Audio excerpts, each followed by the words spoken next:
Seeman retention வந்து ஒரு seat code மாதிரி. எப்படின்னா எல்லா உயிரினமுமே ப்ரோக்ரியேட் பண்ணும், அதாவது ரீப்ரொடியூஸ் பண்ணும். மனுஷங்களும் அப்படி தான். ஸோ மனுஷங்களுக்கு அந்த கான்ஷியஸ்னஸ் இருக்குது, நம்ம வேணும்னா பண்ணலாம் இல்லாட்டி பண்ண வேண்டான்னு. ஸோ அந்த சீட் எனர்ஜியை நீங்கள் உங்களுக்குள்ளே வச்சு இருந்தாலே உங்களுக்கு பல பெனிஃபிட்ஸ் கிடைக்கும். சார் பெனிஃபிட்ஸ்க்காண்டி நீங்கள் பண்ணக்கூடாது, நான் பல வீடியோவில் சொல்லியிருக்கேன். ஆனால் ரொம்ப பெனிஃபிட்ஸ், ஏகப்பட்ட பெனிஃபிட்ஸ் கிடைக்கும். ஸோ நம்பர் 1 எனர்ஜி, டெஸ்டாஸ்ட்ரோன், அதுலேயும் உங்கள் பூஸ்ட் கிடைக்கும். இன்னொரு வகையில் என்னென்னா சிங்க்ரோனிசிட்டி, அதாவது உங்களுக்கு ஈஸியாக நடக்கும் விஷயங்கள். நீங்கள் யாரையாவது காலையில் நினைப்பீங்க, ஆனால் சாயங்காலம் அவங்கள பார்ப்பீங்க. அப்புறம் சில நேரம் ஃபோனை ஓப்பன் பண்ணும்போது டைம் வந்து 11:44 அந்த மாதிரி கரெக்டாக இருக்க மாதிரிலாம் இருக்கும். எனக்கெல்லாம் அடிக்கடி இருக்கும். ஸோ வந்து அப்படி கரெக்டாக ஃப்ளோவாக நடக்கிற மாதிரி இருக்கும். ஸோ அது ஒரு பெனிஃபிட். ஸோ உங்களுக்கு ஏகப்பட்ட எனர்ஜி கிடைக்கும். ஏன்னா எந்த உயிரினமே இந்த எனர்ஜியை வந்து ஸ்டோர் பண்ணி யூஸ் பண்ணல.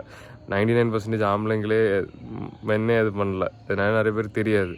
ஸோ இந்த எனர்ஜி நீங்கள் யூஸ் பண்ணால் உங்களுக்கு எண்ட்லெஸ் எனர்ஜி கிடைக்கும், எண்ட்லெஸ் மோட்டிவேஷன் கிடைக்கும், எண்ட்லெஸ் எனர்ஜிலேருந்து எல்லாமே. உங்களுக்கு டயர்டே ஆகாது ஈஸியாகிட்டு.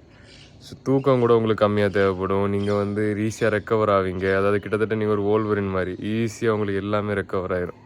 ஸோ ஓகே கைஸ், ஒரு சின்ன வீடியோ நான் சொல்லணும்னு நினச்சேன். உண்மையிலே ஹியூமன் ரிட்டன்ஷன் லைஃபுக்கு ஒரு சீட் கோட் மாதிரி. நீங்கள் வந்து ஒரு பார்ட்னர் இல்லாட்டி நீங்கள் வந்து இந்த ப்ராக்டிஸை பண்ணலான்னு நான் நினைக்கிறேன்.